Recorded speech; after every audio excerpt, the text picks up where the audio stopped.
সে নফল নামাজ না পড়লেও তার জন্য যথেষ্ট, সওয়াব পেয়ে যাবে। এবং বললেন আপনার উম্মতের জন্য 50 ওয়াক্ত নামাজ দিলাম। নবীজি খুব খুশি হয়ে গেলেন। প্রতিমধ্যে মুসা আলাইহিস সালাম দুনিয়াতে থাকতে বলেছেন যে আল্লাহ আপনাকে আমি দেখতে চাই। বললেন যে লান তারানি, দেখতে পাবে না। বললো না, দেখতে চাই।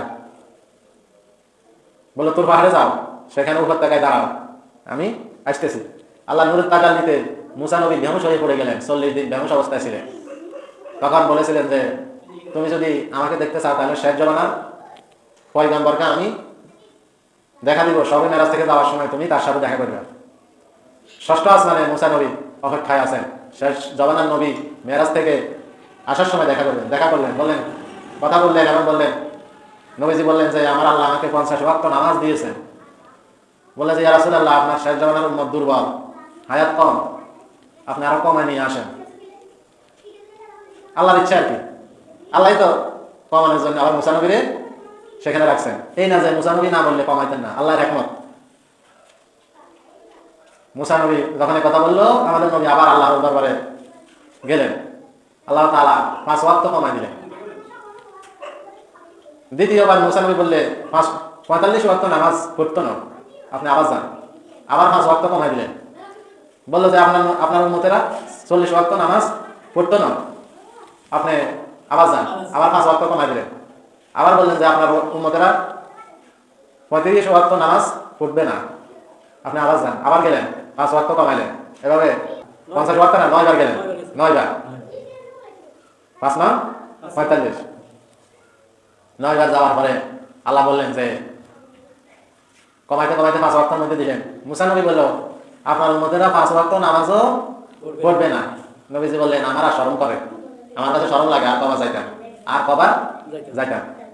তখন আল্লাহ ওহী নাযিল হয়েছে যে হাবিব, আপনাকে আমি 50 ওয়াক্ত নামাজ দিয়েছিলাম, 5 ওয়াক্ত নামাজ নিয়ে চলে যান। আপনার যে উম্মত 5 ওয়াক্ত নামাজ আদায় করবে, আমি আল্লাহ ওয়াদা দিলাম 50 ওয়াক্ত নামাজের সওয়াব তাকে দান করে দিব। সুবহানাল্লাহ। নামাজিরা হচ্ছে আল্লাহর মেহমান। আল্লাহর কি মেহমান? নামাজ হচ্ছে আল্লাহর সাথে দেখা করা। আল্লাহ বলতেছেন তুমি যখন নামাজ পড়ো তখন তুমি আমাকে দেখতে পাও, যদি দেখতে না পাও তাহলে আমি আল্লাহ কিন্তু তোমাকে দেখতে পাই। এই ধারণা নিয়ে যদি তুমি নামাজ আদায় করো তাহলে আমি আল্লাহ তোমার নামাজ কবুল করে নিব, তোমার উপর খুশি হয়ে যাবো। তুমি এমন ভাবে নামাজ পড়ো জানো আমি আল্লাহ তোমাকে দেখতেছি, তুমি আমাকে দেখে দেখে নামাজ পড়ো। নামাজ হচ্ছে মেরাজুল মুমিনিন, মুমিনদের মেরাজ। সেই পর্যায়ে যেতে পারলে তখন বোঝা যাবে যে মুমিনদের নামাজ মেরাজ কেন বলা হয়েছে। as-salatu মিরাজুল মুমিনিন, সালাত হচ্ছে মুমিনদের কি মেরাজ। আর দুনিয়া মাজরাতুল আখিরাহ, দুনিয়া হচ্ছে পরকালের বাজার। পরকালের জন্য আপনি বাজার করবেন। এখন বাজারে গেলে তো বিরক্ত লাগে, প্রত্যেকদিন আপনার বাজার করা লাগে না? কষ্ট হয়নি? রুজি রোজগার করা লাগে, পেঁয়াজ রসুন ডাল আদা মশলা তৈল মাছ গোশত তরকারি কত কিছু না লাগে, কোনটা না লাগে? জামা লাগে, কাপড় লাগে, চিকিৎসা খরচ লাগে, তেল সাবান, কি না লাগে? বিরক্ত হয়ে যান। কিন্তু এগুলা সব অস্থায়ী, আনার পরে নাই, আনার পরে শেষ। কিন্তু পরকালের বাজার এটার কোনো শেষ নাই। আল্লাহ বলেন তুমি যদি একটা নেক কাজ করো আমি তোমাকে 10টা নেক দান করব। এটা লাভ দিছে না? আমরা পৃথিবীতে জীবিত অবস্থায় ছিলাম, যেদিন বলবা আর লাভ দিও না সেদিন লাভ দেওয়া শেষ, আমার জীবন জৈবন সব শেষ। তা আল্লাহর অনুমতি ছাড়া শরীরের একটা অংশ তো চলে না। দাড়িগুলো কালো থেকে সাদা হয়ে গেছে, ধরে রাখতে পারছে নি। চুল কালো থেকে সাদা হয়ে গেছে, ধরে রাখতে পারছে নি। জৈবন ধরে রাখতে পারছে নি। হ্যাঁ, তাহলে শরীরও তো নিজের কথা শুনে না। তাহলে কিভাবে বুঝলাম যে আমি মন দেখে যেটা চাই সেটাই সঠিক? আমাদের নিজের হাতে কোনো ক্ষমতা আছে না। তাহলে সব ক্ষমতার মালিক কে? আল্লাহ। আল্লাহ দিনকে রাত করেন, রাতকে কি করেন? দিন করেন। এভাবে আল্লাহ তাআলা ঘুরাইয়া ফিরাইয়া রাত এবং দিনের পরিবর্তন ঘটান।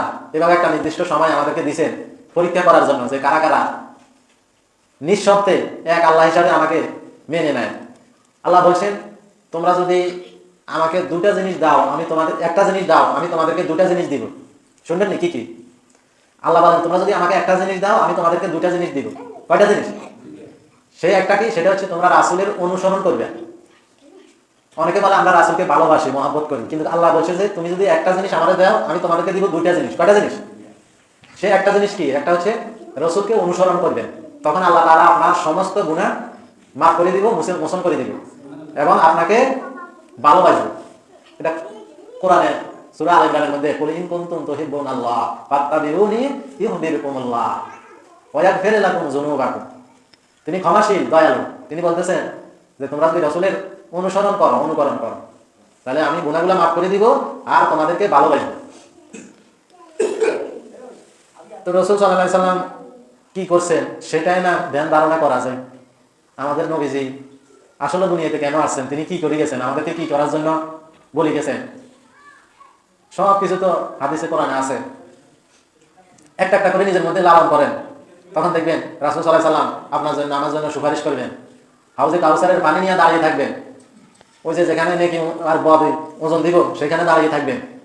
তুলাগণ্ড সেখানে আপনার নেকির পাল্লা হালকা হয়ে যাবে।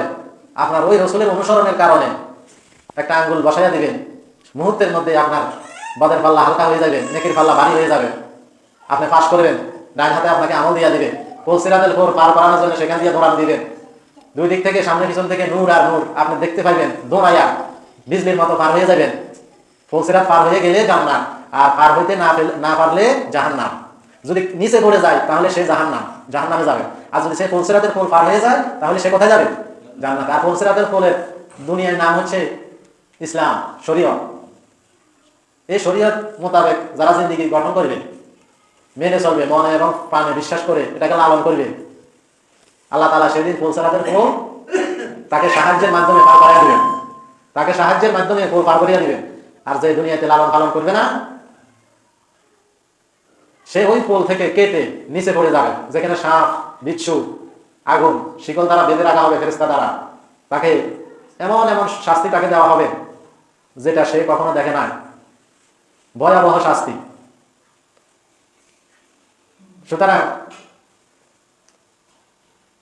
মানুষ ছাড়াও আমাদের পৃথিবীতে আরো অনেক প্রাণী আছে, যেমন ধরেন কুকুর, তাদের মতো আর মানুষের থেকে একরকম। হ্যাঁ,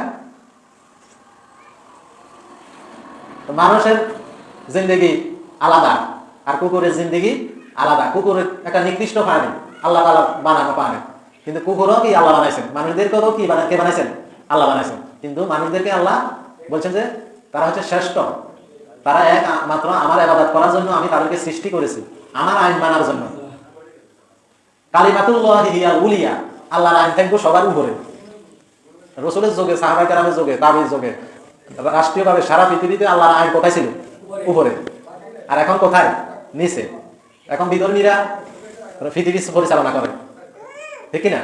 কিন্তু সারা পৃথিবী কে চালাইছে? মুসলমানে চালাইছে।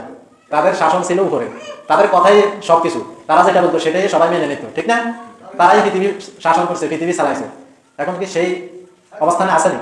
নাই, কারণ আমরা জানি না। না জানার কারণে আমরা কি হয়ে গেছি? পিছিয়ে গেছি নাকি? কারণ আল্লাহ তাআলা আমাদেরকে দুনিয়াতে মুমিনদের কারণে দুনিয়াটা টিকে রাখছে, আল্লাহর প্রিয় বান্দাদের কারণ। কাফের মুশরিক তারাও খাই যাইতেছে তাদের উসিলা। তো এভাবে আল্লাহ তাআলা রাসূল সাল্লাল্লাহু আলাইহি ওয়াসাল্লামকে আরশে নিছে, সেখান থেকে দুনিয়াতে আসছে এবং নামাজ কয় ওয়াক্ত আনছে? 5 ওয়াক্ত। 5 ওয়াক্ত নামাজ যে পড়বে সে বেহেশতে যাবে। নামাজের হিসাব সর্বপ্রথম নেওয়া হবে, যে নামাজের হিসাব দিতে পারবে তার জন্য আল্লাহ তাআলা বাকি হিসাব সহজ করে দিবে। তাহলে সবে মেরাজের আলোচনা এখনো বাকি রয়েছে। এরপরে আগামী জুমা ইনশাআল্লাহ, অথবা এই কয়েকদিনের ভিতরে, 4 দিনের ভিতরে যদি আপনারা